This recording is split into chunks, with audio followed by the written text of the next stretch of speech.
Hey guys, this is Pallavi and a warm welcome to all of you on this YouTube channel. If you want to watch related content from the NTT syllabus, then please subscribe to our channel and press the bell icon for more latest update. तो दोस्तों, आज की इस video में हम सभी चर्चा करेंगे एनटीटी सिलेबस के एक मोस्ट इम्पॉर्टेंट क्वेश्चंस जो कि 2022 के एग्जाम्स में पूछे जा चुके हैं। जो क्वेश्चन कुछ इस प्रकार है कि चेचक के कारण, लक्षण तथा रोग से बचने के उपायों का वर्णन कीजिए।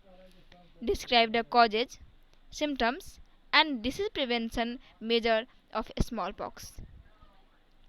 चेचक के कारण, लक्षण, गुण और रोग से बचने के उपायों का वर्णन करना है।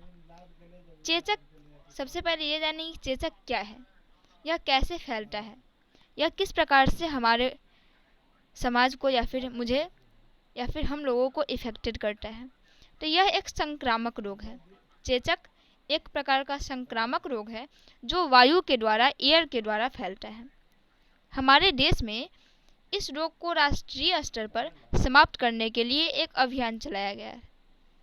एक समय था जब चेचक महामारी के रूप में हजारों लोगों को प्रभावित करती थी। बच्चों के लिए यह रोग जानलेवा सिद्ध होता है। अब यदि हम चेचक रोग का कारण, कॉज ऑफ डिसीज पर चर्चा करें तो यह कुछ इस प्रकार से लिखा जा सकता है। यह एक विषाणु जनित रोग है, मतलब यह वायरस से फैलने वाला रोग है और सांस लेने के साथ साथ इस रोग में जो रोगाणु होते हैं वो गले, नाक तथा कान में प्रविष्ट होते हैं। रोग के विषाणु चमड़े पर होते हैं और धीरे धीरे यह पूरे शरीर पर फैल जाता है। व्यक्ति को बुखार होने लगते हैं, शरीर पर फफोले पड़ जाते हैं, इसमें मवाद पड़ जाती है और धीरे धीरे ये फफोले सूखने लगते हैं। फफोलों की पपड़ी सूख जाती है और फिर झड़कर गिर जाती है। चेचक फैलने के कुछ कारण और भी हो सकते हैं, जैसे कि दूषित पदार्थों के सेवन से भी चेचक के विषाणु फैलते हैं। हवा तथा धूल के द्वारा भी चेचक के विषाणु, जिसको हम लोग वायरस कहते हैं, चेचक के वायरस फैलता है। मौसम बदलने के समय अर्थात फरवरी मार्च के समय में यह रोग अत्यधिक तेजी से फैलता है। यदि अब हम रोग के लक्षण, सिम्टम्स ऑफ डिसीज के बारे में चर्चा करें तो रोग के लक्षण क्या है। रोग के लक्षण कुछ इस प्रकार से हम लिख सकते हैं कि चेचक के विषाणुओं के शरीर में प्रवेश करने के बाद रोगी में निम्न प्रकार की लक्षण पाई जाती हैं, जैसे नाक का बहना, रोगी के शरीर में दर्द होना। 3 दिन बाद शरीर पर दाने निकल जाते हैं। शुरू में ये दाने चेहरे पर प्रकट होते हैं, चेहरे पर दिखाई देता है और धीरे धीरे यह पूरे शरीर पर फैल जाता है। ये दाने लाल कलर के होते हैं और इसमें बाद में मवाद पड़ जाती है। 103 डिग्री सेल्सियस से लेकर के 103 डिग्री फ़ारेनहाइट से 104 डिग्री फ़ारेनहाइट तक बुखार हो जाता है और दानों में जलन होने लगती है। जैसे जैसे दानों में जलन कम होती है, रोगी अच्छा होने लगता है, रोगी पहले की अपेक्षा ठीक होने लगता है। अब यदि चेचक के बारे में चर्चा करें तो चेचक जो रोग है वो वेरियोला वायरस के संक्रमण के कारण फैलता है। वेरियोला नामक वायरस के संक्रमण के कारण फैलता है। ये विषाणु निम्नलिखित तरीकों से फैल सकते हैं। एक में सीधे व्यक्ति से दूसरे व्यक्ति तक, एक व्यक्ति से दूसरे व्यक्ति तक। विषाणु के सीधे संचरण के लिए आमतौर पर लंबे समय तक आमने सामने संपर्क की आवश्यकता होती है। वायरस हवा के धूल कणों में मौजूद बूंदों के माध्यम से यह फैल जाता है, जो संक्रमित व्यक्ति के खांसने, छींकने या बात करते समय हवा में आ जाती है। दूसरा तरीका है दूषित वस्तुओं के माध्यम से।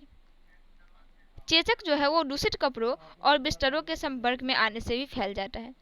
इसीलिए आप लोगों ने ध्यान दिया होगा कि स्मॉल पॉक्स के समय जो व्यक्ति चेचक से पीड़ित होता है वहाँ किसी दूसरे व्यक्ति को जाने की सलाह नहीं दी जाती है। उनके बिस्तरों पर दूसरे को सोने की सलाह नहीं दी जाती है। उनके कपड़ों को समय समय से साफ किया जाता है और साफ कपड़ा उस रोगी को पहनाया जाता है। चूँकि यह जो बीमारी है वो बिस्तरों के संपर्क में या फिर कपड़ों के संपर्क में आने से भी फैल जाता है। हालांकि इन स्रोतों के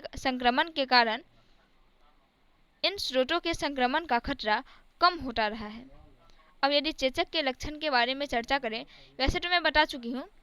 अब लिखा हुआ है कि चेचक के लक्षण आमतौर पर संक्रमित होने के 12 से 14 दिनों के बाद दिखने लगते हैं। कुछ समय बाद फ्लू जैसे लक्षणों की अचानक शुरुआत होती है, जैसे कि गंभीर थकान महसूस होता है, पीठ में दर्द होती है, उल्टी आती है, बुखार हो जाता है, बेचैनी महसूस होता है, सिर दर्द होता है। इस प्रकार से निम्नलिखित लक्षण चेचक के समय दिखाई देते हैं। कुछ दिनों बाद चपटे बाल, धब्बे आपके चेहरे, हाथों और बाह आपकी पीठ पर दिखाई देते हैं। 1 या 2 दिनों में इनमें कई घाव तरल पदार्थ में भरे होने छोटे फफोले के रूप में बदल जाते हैं, जो बाद में पस में बदल जाते हैं। 8 से 9 दिनों बाद इस पर पपड़ी बनने लगती है और आखिरकार यह गहरे धब्बेदार निशान छोड़ करके वापस इससे गिर जाते हैं। अब इससे बचने का उपाय।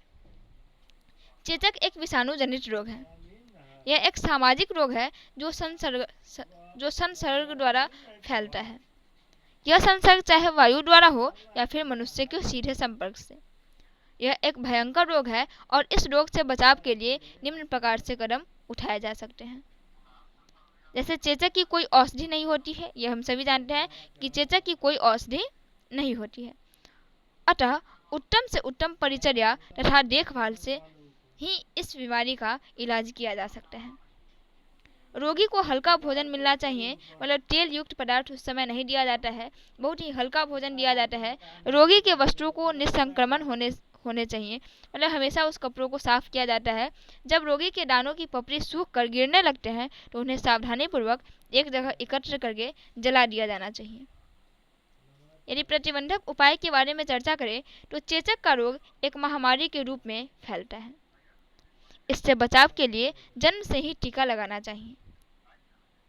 एक बार के टीके में 5 से 10 वर्ष तक के लिए प्रतिरक्षण हो जाता है। शिशु को पहले 3 माह के अंदर ही टीका लगवा देना चाहिए स्मॉल पॉक्स का। दूसरा टीका बच्चे को 3 वर्ष की आयु पूरी कर लेने पर लगवा देना चाहिए। चेचक फैलने की दशा में इस टीके को प्रत्येक व्यक्ति को लगवा देना चाहिए। तो दोस्तों, इस प्रकार से हम आंसर राइटिंग कर सकते हैं। कुछ और टॉपिक्स पर यदि चर्चा करें तो रोग से बचने के उपाय पर मैं विस्तृत रूप से चर्चा करना चाहूँगी कि चेचक हम सभी जानते हैं कि यह एक सामाजिक रोग है और यह मनुष्यों के सीधे संपर्क द्वारा या वायु के संपर्क द्वारा फैलता है। यह एक भयंकर रोग है और इस रोग से बचाव के लिए निम्न प्रकार से उपाय किए जा सकते हैं। मैं 2-3 की चर्चा की हूँ, बाकी मैं 6-7 की चर्चा करने को हूँ। जब यह पता चल जाए कि घर में किसी व्यक्ति या किसी बालक को चेचक निकल रहा है तो उस व्यक्ति को अन्य व्यक्तियों के संपर्क में आने से रोक देना चाहिए, क्योंकि हम सभी जानते हैं कि यह जो रोग है यह व्यक्तियों के सीधे संपर्क से भी फैलता है। चेचक की कोई औषधि नहीं होती, इसीलिए इसका देखभाल करना चाहिए और सही देखभाल ही एकमात्र इलाज है इस रोग से बचने के लिए।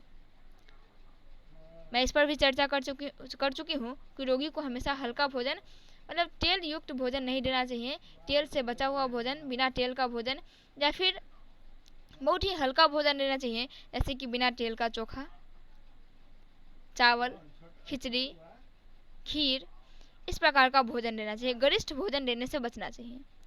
रोगी के बर्तन तथा उनके उपयोग किए जाने वाले किसी भी वस्तु को, रोगी जिस बर्तन में खाना खा रहा है या फिर जिस बिस्तर पर सो रहा है, उनसे दूसरे को उस बर्तन में दूसरे को नहीं खाने देना चाहिए, उस कपड़े को दूसरे को यूज़ नहीं करने देना चाहिए।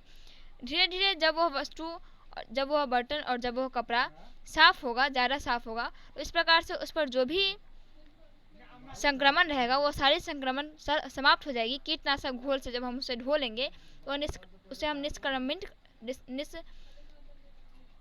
कर लेंगे और फिर उस बर्तन का या फिर उस वस्तु का उपयोग किया जा सकता है अन्य व्यक्ति के द्वारा। रोगी की व्यवस्था अलग कमरे में करनी चाहिए। उस कमरे में किसी और के जाने को नहीं करना चाहिए। उस रूम में किसी पर्टिकुलर व्यक्ति को जाना चाहिए जो उस रोगी का मुख्य रूप से देखभाल कर रहा है।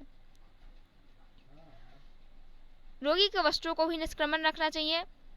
जब रोगी के दानों की पपड़ी सूख कर गिरने लगे तो उसे क्या करना चाहिए, एक जगह जमा करके जला देना चाहिए।